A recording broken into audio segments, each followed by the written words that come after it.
So today what we're going to do is we are going to learn how to create a sense of texture on things and with using a graphite pencil. So I want to just talk a little bit about texture. I want to talk about the difference between patterns and a texture.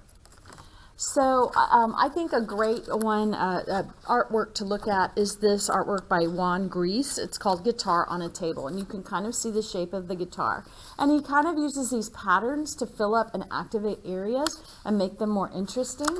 You can even see the pattern back here, but he also uses a texture, to more of a realistic texture to get that wood grain looking thing on the guitar. Here is another artist. This is Peter Paul Rubens, and you can see that the skin is sort of this powdery, smooth texture. He's got this texture of the hair, he's got the texture of the ruff, and this satin texture of her dress.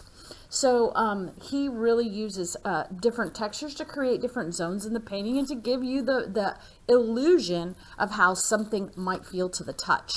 So what I want you to do first is I want you to go ahead and I want you to open your sketchbooks and I want you to write down the word texture. Texture is an element of art that we use to create different effects, and it is how something feels to the touch or how it looks like it feels. Now, one way to create texture in objects is to actually create the texture. You can see that this dress looks bumpy and nubbly, and I used the back of a paintbrush to kind of make these dots in it and to create sort of an all-over texture. Also, the skin is very more smooth, and I smoothed it out with my finger. So there's actual texture, and then there's texture that how it looks. You can also, to create the illusion of texture, you can use something underneath your paper, like I use this texture plate. And here it is, I put it underneath the paper, and we might have done something like that. And you can go with your pencil and the side of your pencil to create a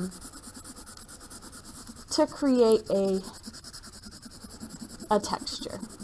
And you can even add value to the texture by using more pressure with your pencil, and you can create sort of a feeling that this is something smooth that kind of goes up and down like that. But sometimes we don't always have a texture plate, and also the texture plate doesn't define edges, and it just looks very flat like a pattern.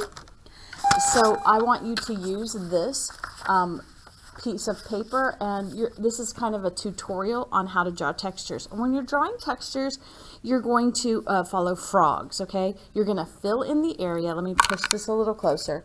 You're going to recreate the outline with the texture. So you're going to take away the original outline and you're going to make it different. You're going to overlap. You're going to make sure that the objects that you make seem like they're really sitting there. You're going to go with the form, which means that you're going to, if your form is rounded, you're going to make your textures kind of rounded with it, and you're going to make it smaller near the edges, which means that it looks like it's going away from you, getting smaller, and you're going to shade a little bit. So I'm going to pull this back here.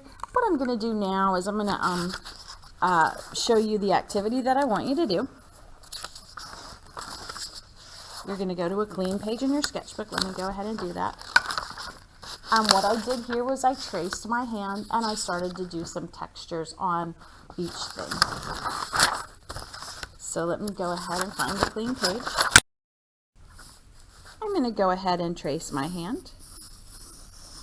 You want to trace it nice and light with light pressure from the pencil. You don't want, because at the end of the day, you are not going to see the edges. Let's go ahead and write down frogs. F-R-O-G-S-S. Fill in. Recreate outline.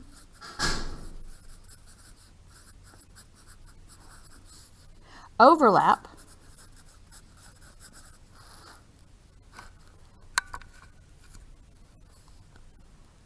Go with the form. Smaller near edges. And shade. Shade in the corners. So that's how we're going to start. Now I'm going to go back to that last picture.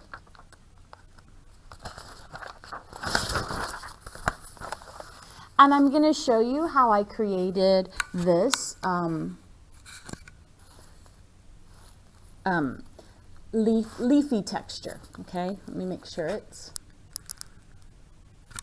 So what I did was I followed frogs, I filled in the whole area, and I recreated the outline. I'm making it smaller. I'm overlapping. I'm giving the little leaves a direction, and I'm making them smaller near the edge. I might even make some little stray leaf come out here. We really want to make this seem like a texture. Then what I'm going to do is I am going to go ahead and I'm going to use my ebony pencil, and I'm going to gently, with not very much pressure at all, figure out that I'm going to have my light source coming from here, and I'm going to make sure that this side is a little more light, but that I'm going to have a little shadow on the other side to make it seem like it actually occupies a real space. And I'm going to shade in the little edges and little nooks and crannies. You may definitely use a blending stump to blend out some of these textures, but make sure that you don't blend all over. You want to keep some of the white areas, and if you do blend, know that you can potentially make your dark areas a little lighter, so you may have to go back and forth as you try to create that real dark value. And you know, I always like to see values from black to white, so I want some areas here to be very, very dark and some to be medium and everything in between. Here's another one I did. I wanted to get the sense of little pebbles, so I went ahead. I started right here with one round one, and everything behind it is like a partial. And I'm going to get smaller near the edges. I'm going to go ahead and recreate the edge. You can go ahead and start with another circle every once in a while. So that's a nice pattern, but we're going to go ahead and add the side a little bit of shading. I want to make sure we don't shade in the whole thing, and I am actually adding some little dots to make it seem like it's a little more rocky looking. And we'll go ahead and use our blending stump to blend it.